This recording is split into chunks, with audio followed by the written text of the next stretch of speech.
Thank you. So I study the factors that affect recreational fishermen or angler fishing location within a water body. To improve angler satisfaction, we first need to understand where and why anglers fish. Now, a satisfied angler is an angler that's going to return year after year and purchase a fishing license, and that translates into funds for conservation. So if we improve angler satisfaction, we increase funding for conservation. So a simple explanation might be that anglers choose to fish either where there are fish or where they catch fish. So in these scenarios, we would expect that within a water body, if we were to look at the distribution of anglers, it would match the distribution of fish or catch rates.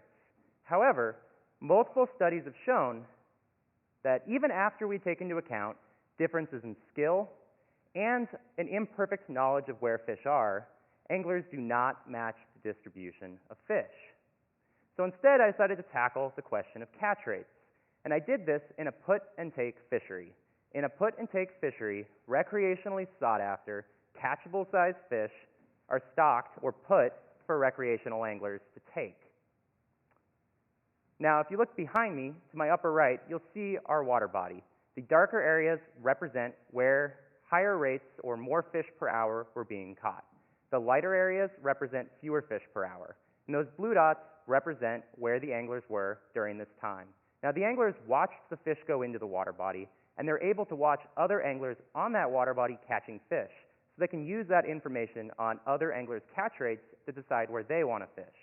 However, even though most anglers appear to be distributed where we would think they would be with high catch rates, a substantial number are in less than ideal locations. As we move through time and our catch rates, they start to become equivalent throughout this water body, we see that more and more anglers are redistributing themselves. Now, this isn't surprising when we consider what's going on here.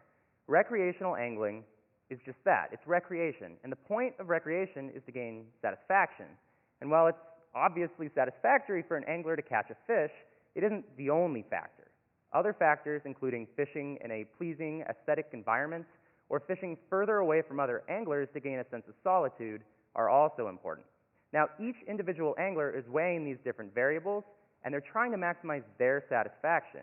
We see this because as the catch rates drop, more and more anglers choose to move to a new site that maximizes that satisfaction for them. So how do we manage for this? We want to think about managing for satisfaction, and in a put-and-take fishery, the answer is surprisingly simple. We can think about stocking multiple locations throughout the entire water body to increase catch rates for all anglers while allowing them to fish where they prefer. In doing so, we can use catch rates as a tool for satisfaction and increase funding for conservation. Thank you for your time.